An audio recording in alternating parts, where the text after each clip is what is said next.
بالو کی چوری، بالو کا کھنن یا پھر بالو کے اپرادھ میں سب سے بڑا مافیا لوگ کس طرح بنتے ہیں کسی دوسرے شہر سے آ کر کسی انجان شہر میں. اس کہانی اور اس قصے اور اس واقعے کو سمجھنے کے لیے آپ کو 3 طاقت کو جاننا پڑے گا. انہی 3 طاقتوں کی وجہ سے لوگ دوسرے شہروں سے آ کر انجان شہر میں اتنے بڑے مافیا اور اتنے بڑے اپرادھی بن جاتے ہیں.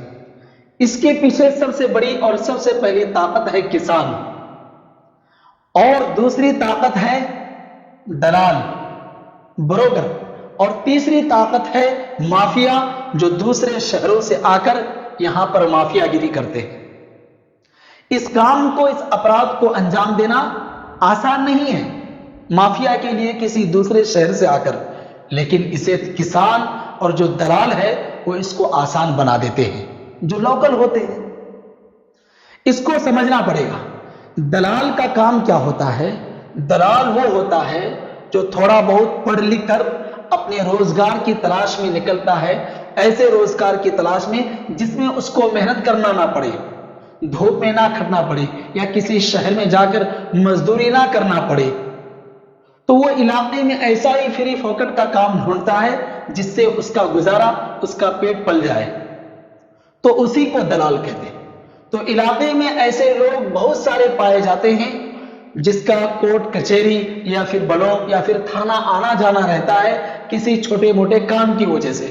تو تھوڑا بہت تھانے کے چپراسی یا پھر کورٹ کے چپراسی سے ان کا تعلقات ہو جاتا ہے جو وہ تھوڑا بہت کام کرنے لگتا ہے. لیکن روزگار کا معاملہ ہے تو ایک پلتا نہیں ہے وقت کے مطابق. تو یہ دھیرے دھیرے دماغ لگاتے ہیں، مافیاؤں سے ملتے ہیں، پھر ان مافیاؤں کو کسانوں سے ملاتے ہیں، ان کسانوں سے جن کی زمین ندی میں ہے، آپس میں تعلقات کراتے ہیں، اور وہیں سے بالو کی کھنن، بالو کی چوری شروع ہوتی ہے. اب یہ جو مافیا ہے یہ چاہتے ہیں کہ ڈائریکٹ کسان سے واسطہ ہو تاکہ اپنا خرچہ کم ہو، اور جو دلال ہے وہ چاہتا ہے کہ کسان اور نیتا کا کیا کہتے ہیں، کسان اور مافیا کا آپس میں تعلقات نہ ہو.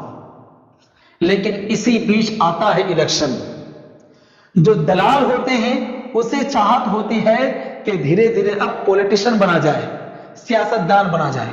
تو وہ سہارا لیتے ہیں انہی کسانوں کا کہ تم مجھے جتاؤ الیکشن میں، جب میرے پاس پنچایت کا پاور ہوگا، کوئی پولیس آئے گی تو میں اس سے نپٹ لوں گا، اس سے بات چیت کر لوں گا، اور اپنا جو بالو کا کاروبار ہے وہ بھی بہتر چلے گا.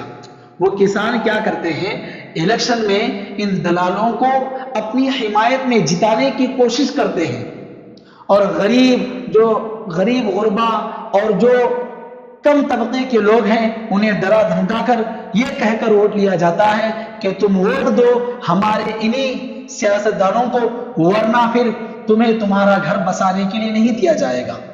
اس طرح ڈرا دھمکا کر انہیں ووٹ دیا جاتا ہے. لیکن حاصل مقصد کے مطابق جب کامیاب نہیں ہوتا ہے تو تینوں پارٹیوں کے بیچ پھوٹ پڑتی ہے، مافیا، دلال اور کسان. کسان اور مافیا کی سوچ بدل جاتی ہے کہ دونوں کے آپس میں تعلقات ہو جائے، اور اس میں جو دلال ہے اس کی روزی روٹی ختم کر دیا جائے. اور آگے چل کر یہی ہوتا ہے، یہی کچھ اس علاقے میں ابھی ہو رہا ہے. بالو مافیا اور کسانوں کی آپس میں تعلقات ہو رہی ہے. کسان اپنی جگہ خوش ہے، بالو مافیا اپنی جگہ خوش ہے، اور جو پیسہ دلال کو جا رہا تھا وہ دونوں پارٹی کو بچ رہا ہے. تو اس میں دونوں خوش ہیں، لیکن اس میں دلال نہ خوش ہے. جس کے مقصد نیتا بننے کی تھی وہ نیتا نہ بن سکا، الیکشن ہار گئے. اور جو روزی روزگار تھا، جو مافیاؤں کو لا کے مافیا بنائے تھے، ان کا بھی روزی رزق بند ہو گیا. تو اب ان کا دماغ خرافاتی اور فسادات دماغ چلنے لگا کہ جس طرح لائے تھے اسی طرح اب بند کیا جائے. تو بالو مافیاؤں کے خلاف جن کو وہ اپنا حمایت، اپنا روزگار سمجھ کر دلال لائے تھے، اب وہ انہی کا بائیکاٹ کر رہے ہیں، انہی کی مخالفت کر رہے ہیں کہ نہیں ان کو بھگاؤ، اویدھ طریقے سے بالو کھنن ہو رہی ہے، بالو کا چوری ہو رہا ہے، لوگ دوسرے شہروں سے آ کر بالو کی چوری کر رہے ہیں. انہی دلالوں کا کہنا ہے جو پہلے ان مافیاؤں کو لا کر بسائے تھے.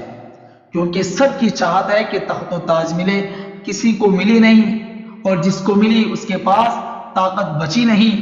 تو اب انہی مافیاؤں کے خلاف یہ دلال احتجاج کرنا شروع کر دیے ہیں، جن کی روزی رزق بند ہو گئی ہے، اور اس احتجاج میں بیچارے کسان بھی مارے جا رہے ہیں۔ مافیا کیا تو کیا اس کو ملتی رہے گی۔